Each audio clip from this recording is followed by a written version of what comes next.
De un libro, un cuento. Archipiélago Gulag, de Alexander Solzhenitsyn, y publicada esta novela por primera vez en París en el año 1973. Y este libro narra la vida de los campos de trabajo forzados del régimen soviético y expone el terror y la represión que el comunismo había ejercido sobre millones de personas durante largo tiempo. En un país grande, vasto y frío llamado Unión Soviética, gobernaba un sistema que prometía llevar a su pueblo al paraíso de la igualdad.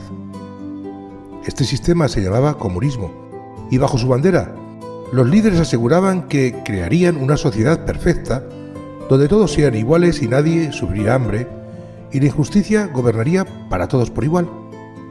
Sin embargo, tras estas promesas luminosas se ocultaba una maquinaria oscura y despiadada, dirigida por hombres poderosos que, lejos de crear un paraíso, habían construido un infierno en la tierra.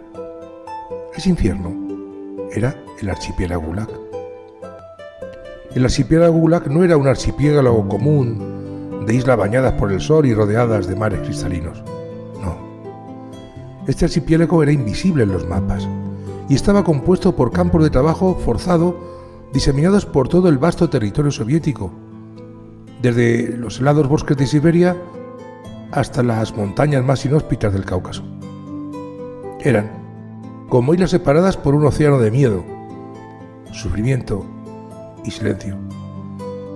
Cada uno de estos campos, cada isla de este archipiélago, era una prisión en que las personas eran condenadas no solo por crímenes comunes, sino principalmente por delitos de pensamiento, por dudar, por criticar el régimen o simplemente por haber sido acusados por alguien cercano. En este país, gobernado por un sistema que pretendía crear esa sociedad sin clases, el terror se convirtió en la herramienta más poderosa del gobierno comunista para controlar la población. Todo comenzó en los años posteriores a la Revolución Rusa, cuando el nuevo gobierno, liderado por Lenin y luego consolidado bajo el puño de hierro de Stalin, empezó a eliminar a cualquiera que pudiera considerarse una amenaza para el poder absoluto del Partido Comunista.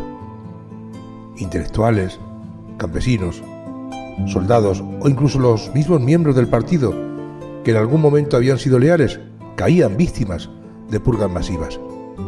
El régimen comenzó a fabricar un enemigo invisible, al que llamaron el enemigo del pueblo. Cualquiera, en cualquier momento, podía ser acusado de traición o de trabajar contra el Estado. Nadie estaba a salvo. La vida cotidiana en la Unión Soviética, bajo el mando del comunismo, se fue transformando en un reino de miedo. Los vecinos temían hablar entre sí. Las familias desconfiaban de sus propios miembros. Una palabra equivocada, una broma malentendida, una sospecha, y la policía secreta del Estado, la NKVD, podría aparecer en la puerta en mitad de la noche. Te arrastrarían de la cama sin explicación, sin juicio, y te llevarían lejos, hacia las tierras desconocidas del archipiélago Gulag.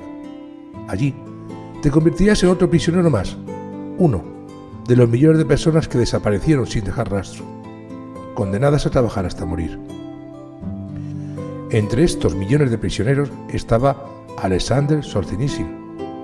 Era un hombre que, como muchos, había creído en las promesas del comunismo. Había servido como soldado durante la Segunda Guerra Mundial, luchando por su país. Pero en un momento crítico, sus pensamientos comenzaron a divergir de la línea oficial. En una carta privada expresó su frustración con el régimen y la dirección que estaba tomando el país. Aquella carta, destinada a un amigo cercano, cayó en manos equivocadas, y en ese momento su destino quedó entonces sellado.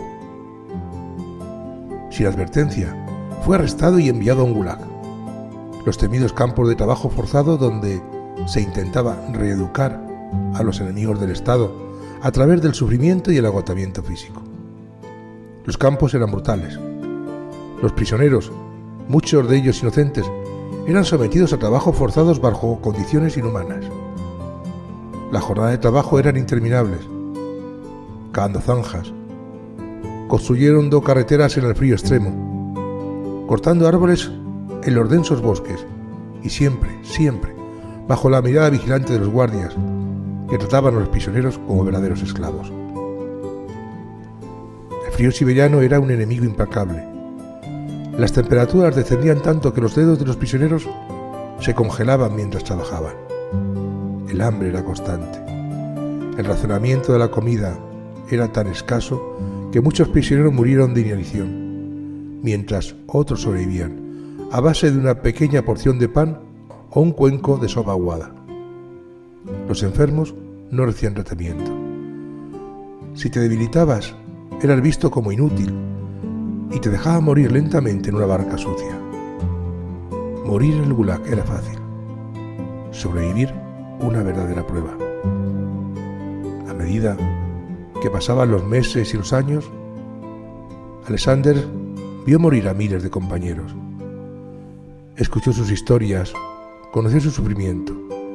En medio de ese caos y terror, documentó en su mente los horrores que presenciaba.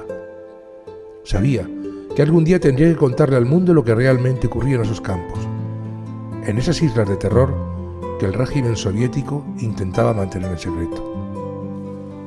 Pero el terror del Gulag no solo venía del trabajo forzado del hambre, también venía del aislamiento mental y el control absoluto que el régimen comunista ejercía sobre cada aspecto de la vida de los prisioneros. A menudo, los prisioneros eran obligados a denunciarse unos a otros. La desconfianza era constante. Nadie podía confiar plenamente en nadie. Incluso los amigos más cercanos podían traicionarse mutuamente, ya sea por miedo, por un trozo extra de comida o simplemente por intentar salvarse del castigo. El sistema había transformado a las personas en delatores, desgarrando el tejido mismo de la humanidad y la solidaridad. El archipiélago Gulag, sin embargo, no era un lugar físico, sino también un estado mental. Los que no estaban en los campos vivían bajo una vigilancia constante con el temor de que una palabra o un acto los llevara a ese infierno. Toda la sociedad estaba atrapada en una prisión de silencio, en una prisión de sumisión, donde el terror del amo era absoluto. Las ideologías comunistas que habían prometido libertad y justicia para todos habían creado una pesadilla, donde la vida humana tenía poco valor y la verdad era constantemente distorsionada. Después de unos años en los campos, Alexander fue liberado, pero no fue verdaderamente libre. Sabía que aunque había salido del Gulag físico, el terror del comunismo continuaba extendiéndose por todo el país. Sin embargo, en lugar de rendirse al miedo, decidió hacer algo que pocos en su lugar habían osado hacer: contar la verdad. Así nació la obra Archipiélago Gulag, un relato monumental que detalla no solo la propia experiencia, sino de millones de personas que habían sido víctimas de un sistema comunista. En este libro, el autor describió con crudeza y precisión las atrocidades que se cometían en los campos de trabajo. Documentó cómo el régimen usaba el terror, la represión y la propaganda para mantener su control absoluto sobre la población. Expuso cómo el comunismo, lejos de ser una utopía de igualdad, se había transformado en una dictadura totalitaria, donde el pensamiento libre era un delito y donde el individuo no tenía ningún valor. El libro fue un golpe devastador para la imagen del comunismo en el mundo. Mostró al mundo occidental que en ocasiones había sido seducido por las promesas del marxismo, que era la verdadera cara del régimen soviético. A través de las páginas de Archipiélago Gulag, el autor no narra solamente el sufrimiento personal, sino también el de millones de personas que habían sido aplastadas por la maquinaria comunista. Hablaba de los interrogatorios brutales, las falsas confesiones obtenidas bajo tortura, las ejecuciones sumarias y, sobre todo, del horror de un sistema que había aniquilado toda noción de libertad, toda esperanza de dignidad humana. El libro resonó como un grito de justicia que no podía ser ignorado. Aunque el gobierno soviético intentó censurar y desacreditar al autor, su obra escapó de las fronteras de Rusia, de la URSS, y se convirtió en un símbolo de lucha contra la opresión comunista. El archipiélago Gulag, que alguna vez había sido un secreto oscuro y escondido, se convirtió en una advertencia para el mundo entero. No se puede permitir que el poder absoluto destruya la humanidad. Y así, aunque el comunismo intentó silenciar la verdad, las palabras de Alexander Solzhenitsyn brillaron como una luz en la oscuridad, recordándonos siempre que, incluso en los momentos más oscuros, la lucha por la libertad y la dignidad humana nunca debe ser abandonada. Que tengas un feliz día.